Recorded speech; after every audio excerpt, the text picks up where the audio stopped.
Who arms the wagon train? Who draws its sour-lipped eastern faces? Who drives the fence post, prunes the sagebrush? Who rides in feathers through log cabins?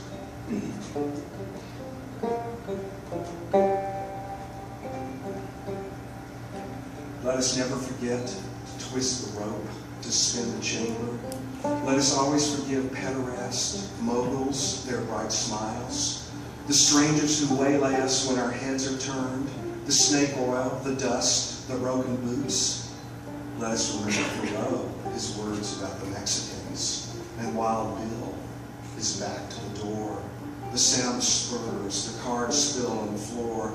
If the weather holds, write it down. We will reach Kansas before morning.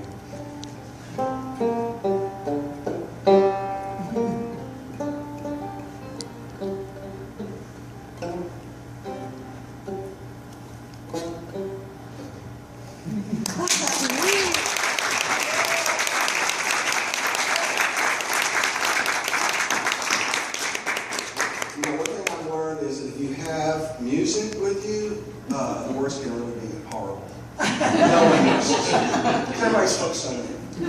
So no, I'm just okay, here's bear hunting. I'm just going to throw this out. Who cares? It's a prose one. Where it came from, I have no idea. Bear hunting. Maybe Faulkner. Tomorrow, we'll hunt bears in the draw behind Old Miller's barn. He took 3 years to grow his beard, another 10 to fly to Jacksonville. Why are Russian women so meddlesome? Why do they fidget? The first thing they do when they see a kitchen is lie down on the floor. Not long after, you have hummingbirds in your ears. Then it's the doctor and pliers, pliers, pliers. If you see my brother, the one who looks like me, tell him I know he's been climbing trees. I found honey in my back pocket and 6 white bullets in the sink. He needs to try his luck in Oklahoma, stir up a few dust bowls, take up the trumpet. If he doesn't, I'm keeping the paycheck. And don't go all carte blanche on me. I know what happened to Lord Perce.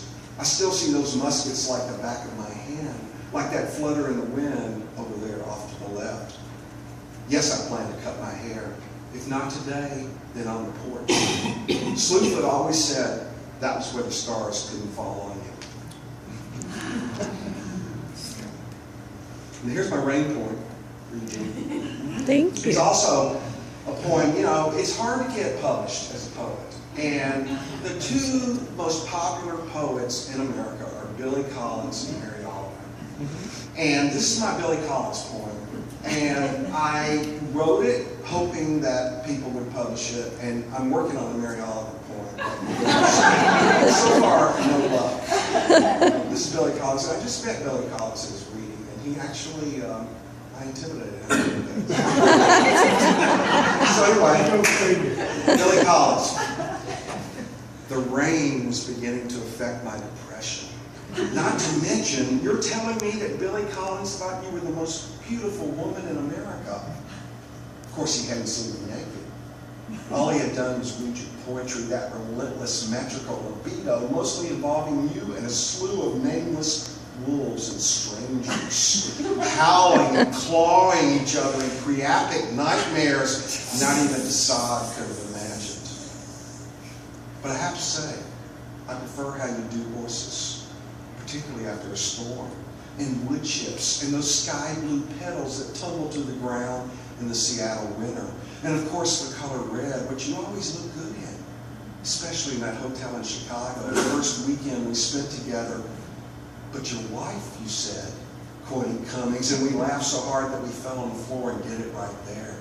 Something Billy Collins has never done.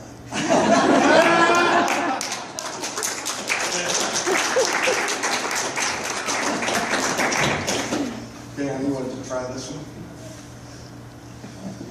It's for my mom who just died last year. Incredible woman. Extraordinary.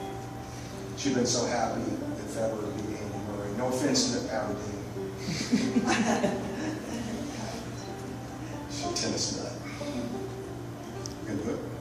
Mother's Day poem.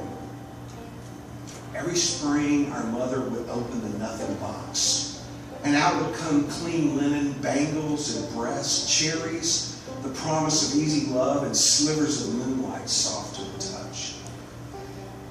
The box was a gift from the preacher man, the one who wore the blue tie, the one who roamed the hills muttering expletives like some fallen Caesar, the same one who told us never to read the Bible, said there were too many mistakes in it, said Jesus never really died, not even for 3 days. And Moses spent his final years peeling figs in the promised land. We loved the preacher man. We loved our mother. But when the flood came sweeping over the grasslands, we tossed that nothing box as far as we could. And then we knew at last our days were numbered.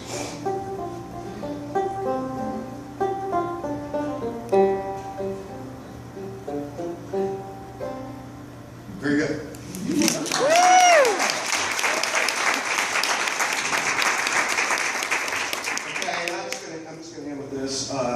This is a poem that I have read before other places, and it just really speaks to me. It's about the 3 most evil men of the 20th century. Stalin, Hitler, and my cousin Matt. So it's about the 3 of them. They're the worst. So here we go. It's called Our Gang. That's the title right now. High on poetry, Stalin used to prance around the Kremlin like a cat. He'd bare his claws, purr, ready, set, go, and the halls would fill with 1,000 mice, all clamoring and shoving each other, scattering this way and that, a mob of tiny Parsifals, each determined to be the one who finds the grail. When Stalin dreamed, which was not often, Trotsky always figured as a slice of hard cheddar, Lenin an unruly mess of Roquefort, Siberia nothing but curds and whey. The only way Hitler could get it up was as if Ava pretended to be a corpse. Her blindness crawling with worms, her heart the grim conclusion of a fairy tale. He liked to play doctor, check her pulse, run his hand up and down her spine, ask her to lie still and think of England. What fun they had in the bunker, their German shepherd, their chess games, their matching Lugers loaded for the kill. And then there's my cousin Mac, now bald and dying of Parkinson's, but once a bully, the family sadist, who tied my sister with blue ribbons to a chair and left her in a closet, her only company a hungry copperhead and a black and white Philco TV set. My mother never did find her, though she searched for years. Thank you.